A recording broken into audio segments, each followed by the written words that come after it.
definição de Monteiro Lobato, um dos criadores da literatura infantil no Brasil e influência decisiva para centenas de autores que buscam transmitir para as nossas crianças a essência da alma brasileira. Monteiro Lobato foi empreendedor em todos os sentidos. Participou de campanhas por melhores condições de saúde, defendeu o meio ambiente, lutou pela reforma agrária e pelo monopólio estatal do petróleo. Com artigos instigantes na imprensa, provocava polêmica e discussão, sempre defendendo teses nacionalistas. Dono de estilo conciso, temperado com doses de ironia, sua escrita atingia o grande público e o transformou em campeão de vendas e celebridade. A literatura de Monteiro Lobato revelou ao Brasil urbano as mazelas do mundo rural, um mundo ignorado por aqueles que ele classificava como escritores de gabinete. No Sala de Notícias de hoje, Monteiro Lobato e a sua obra mais famosa, O Sítio do Pica-Pau Amarelo, que com a adaptação de Geraldo Cazé para a televisão, virou campeão de audiência, ganhou prêmios internacionais e mostrou um Brasil pouco conhecido a milhões de brasileiros.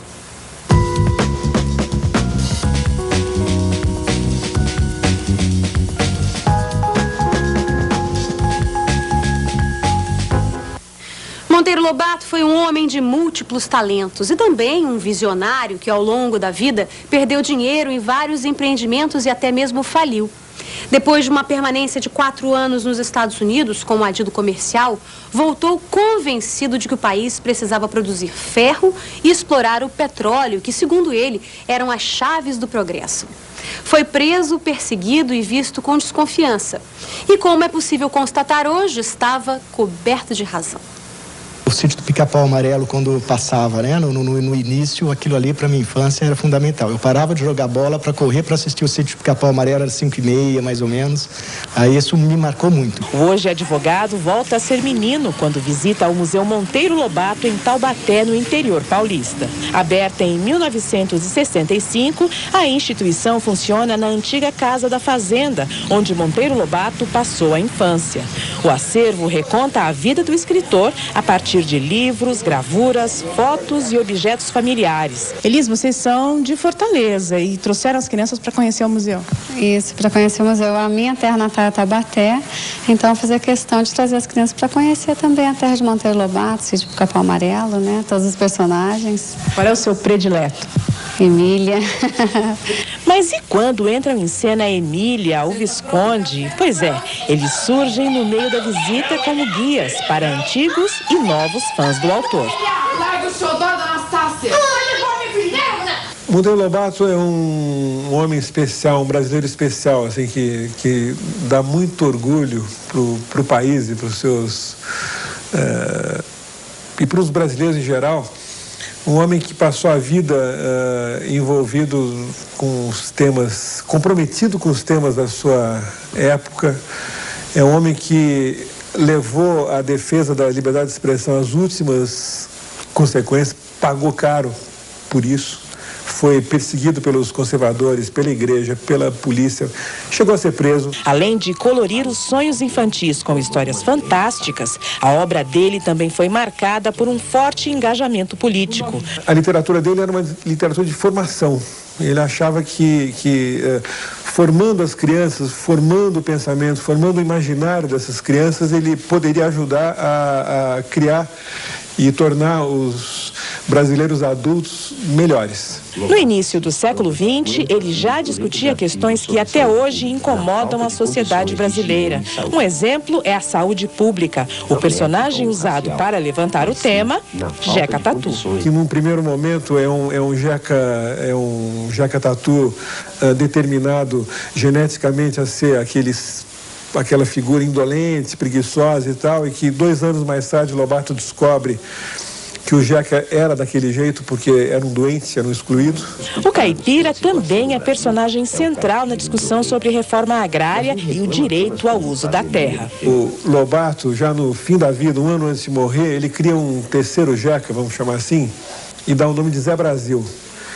E faz um folheto, um panfleto, que foi apreendido pela polícia do governo Dutra várias vezes, apreendido pelo Dobson, em que esse Zé Brasil, é um trabalhador sem terra.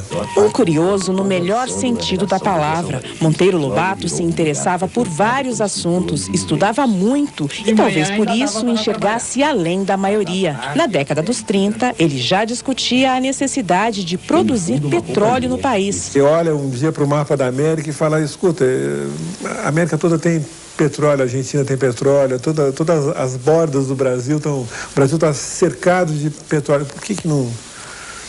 E ele acha que, criando a indústria do ferro, criando uma siderurgia para produzir máquinas e trazendo óleo para girar essas máquinas, ele traria progresso.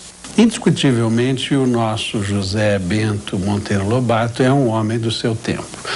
Ele é neto de um visconde, ele quando era pequenino, ele foi testemunha de uma visita do imperador Dom Pedro II à casa do avô, então é um homem que viveu os últimos dias do Império, conheceu os escravos e, de certa forma, ele até pertencia à elite tradicional das famílias paulistas, então não era estranho à oligarquia.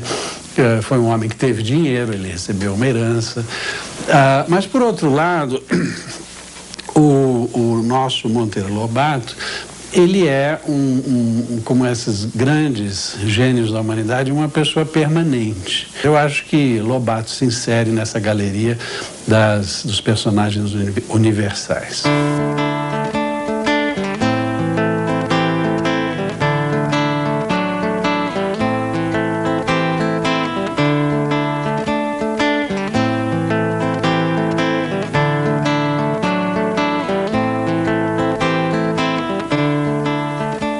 Monteiro Lobato criou a literatura infantil, porque antes ela era uma literatura mais didática, mais de passar mensagem de amor à pátria, de amor à família, à mãe. E aí o Monteiro Lobato criou a literatura, né? A literatura com um L maiúsculo, com aventuras, uma preocupação estética, né? Com a Emília, criando 1000 aventuras, né? Ele foi um precursor do modernismo, né? Porque ele era coloquial no texto, informal. Ele foi o primeiro autor a usar gíria, né? As crianças falavam, os personagens crianças, antes do Lobato, falavam como adultos, não falavam gírias, falavam de uma maneira muito formal. E aí o Lobato mudou isso na voz da criança. A voz da criança mudou, né? Ele é considerado o pai da literatura infantil. Tem uma data, né? 1921, a literatura infantil é inventada por Monteiro Lobato. É uma obra infantil que surgiu de uma maneira muito espontânea, porque o próprio Lobato, ele, até a idade de 40 e poucos anos, ele não tinha ideia que ia se tornar um contador de histórias para crianças. Então, é um surgimento muito espontâneo e talvez por uma das primeiras vezes na história dessa literatura, nós encontramos um escritor que trata os seus pequenos leitores no mesmo nível. Então, nesse sentido, ela é extremamente original, porque antes e depois do Lobato, a literatura infantil tende a tratar as crianças um pouco de cima para baixo. Entende? De dizer, eu sou adulto, você é criança, trate de aprender comigo.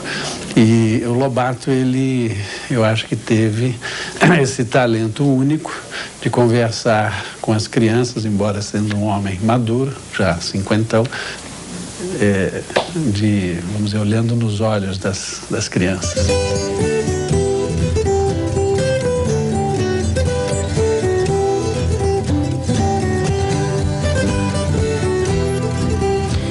Nacionalista ferrenho, um empreendedor e um escritor que conseguiu tocar a sensibilidade das crianças. Monteiro Lobato, um cidadão brasileiro especial. O Sala de Notícias volta em instantes. Fique com a gente.